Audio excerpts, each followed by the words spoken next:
Salut fidèles abonnés, merci de recevoir mes salutations agro-éco-responsable. La terre ne trompe pas, c'est vrai, on ne touche pas avec elle. Ravi une fois de plus de vous servir comme toujours dans cette énième vidéo chez Agripreneur où nous allons parler de 2 mois les plus dangereux et qui freinent l'évolution de l'agriculture africaine. Oui, ces 2 mois qui sont vraiment néfastes pour notre agriculture. Et dans les détails, vous allez comprendre pourquoi ces mois ne sont pas très bons pour notre agriculture. Déjà, le premier mois en fait chez les agripreneurs, il s'agit du mois de février. Février, pourquoi? Parce qu'en fait, généralement en Afrique, on pratique beaucoup plus de l'agriculture subbrûlée. Et quand on dit subbrûlée, ça veut dire qu'on a défriché, on a abattu, il faut mettre du feu pour préparer les parcelles. Alors généralement, les gars mettent le feu et puis ça se propage un peu de partout. Vous pouvez préparer votre parcelle pour créer une nouvelle plantation. Alors qu'à côté, il y a quelqu'un qui a sa plantation qui date déjà de 2 ans, 3 ans, 4 ans.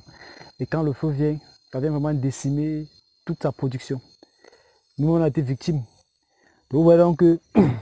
Et ça se passe généralement entre le mois de février et le mois de mars. Donc, ce qui n'est pas très bien pour l'agriculture africaine. Parce que non seulement ça décourage les agriculteurs, ça crée des prisonniers. Parce qu'il y en a qui peuvent se lancer, vont prendre des crédits. Quand les gens se découragent, c'est le développement de l'Afrique qui prend un coup.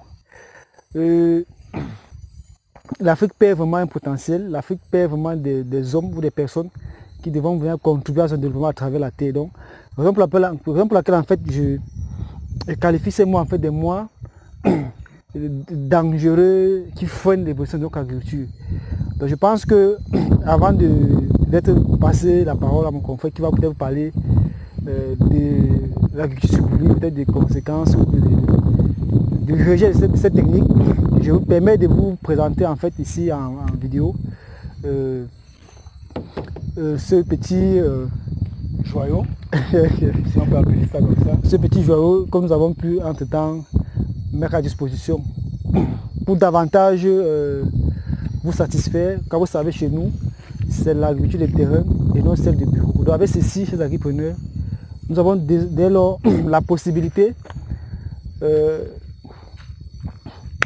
vraiment très très proche. C'est vrai qu'on est proche, mais ça nous permet encore davantage d'être plus proche, d'être plus efficace, d'être plus expéditif, de répondre présent, d'aller vraiment un peu de partout pour vous accompagner, pour suivre mieux le projet, pour implémenter la 4S, pour implémenter la TZL, la 8E, la 4E. Il fallait absolument un truc comme ceci pour pouvoir parvenir à une agriculture qui puisse être rentable, stable, durable, voire compétitive. Donc, juste pour dire que c'est déjà, ça reste disponible.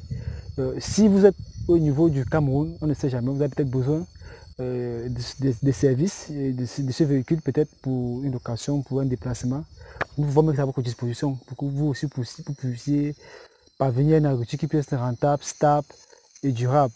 Donc, je laisse le soin qui puisse vous parler en fait de l'agriculture subbrûlée comme conséquence, quoi. Pourquoi le rejet de cette technique? Alors, chers fidèles abonnés, la culture subbrûlée, c'est une culture que nous, qui sommes sur le terrain depuis de nombreuses années déjà, nous déconseillons. En fait, les conséquences sont nombreuses, les conséquences négatives de cette culture sont nombreuses, mais on peut prendre une seule, qui est la dégradation, la destruction de la couche arable, qui, selon les zones de culture, varie de 8 à 12 cm de profondeur. Et donc, lorsqu'on a mis le feu sur une parcelle où la couche arable est très mince, c'est vrai, lors des premières récoltes, on est passé du matériau vert à la cendre, par exemple. Et on sait que la cendre est pleine des éléments directement exploitables par la plante. Donc, lors de cette première culture, peut-être ça peut être une poissée comme le maïs, ça peut être une culture paterne comme le pistache. On aura de grandes productions. Mais l'inconvénient, c'est qu'à la seconde campagne agricole, la terre arable est déjà foutue.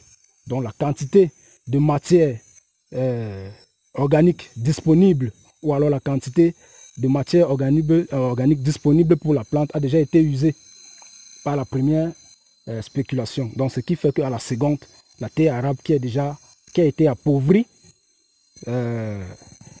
n'est plus là. Et la conséquence, c'est que le rendement, on aura de très faibles rendements. Et même la croissance et le développement de la plante ne serait pas au rendez-vous.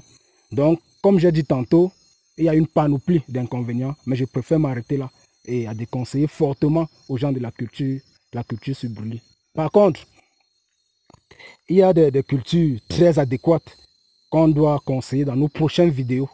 Donc, merci de liker massivement la page et de partager. Donc, je vous prie d'écouter à cet effet mon confrère sur le mode de clôture. Ok, fidèles abonnés, vous avez très bien suivi.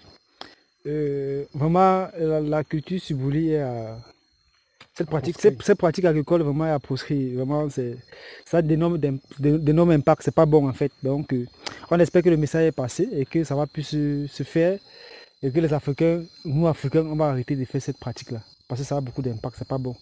Alors, vous savez, chez nous, c'est l'agriculture de terrain, non, c'est de bureau. C'est une agriculture qui se veut être agro-éco-responsable. Donc, chers agripreneurs, disons à très bientôt pour un sujet encore plus intéressant, encore plus alléchant. Vive l'agriculture africaine, vive l'agro-africanisme. C'était comme ça pour vous, le chantier agro-africain, pour servir avec beaucoup de plaisir et beaucoup de bonheur. Très bientôt, bye bye.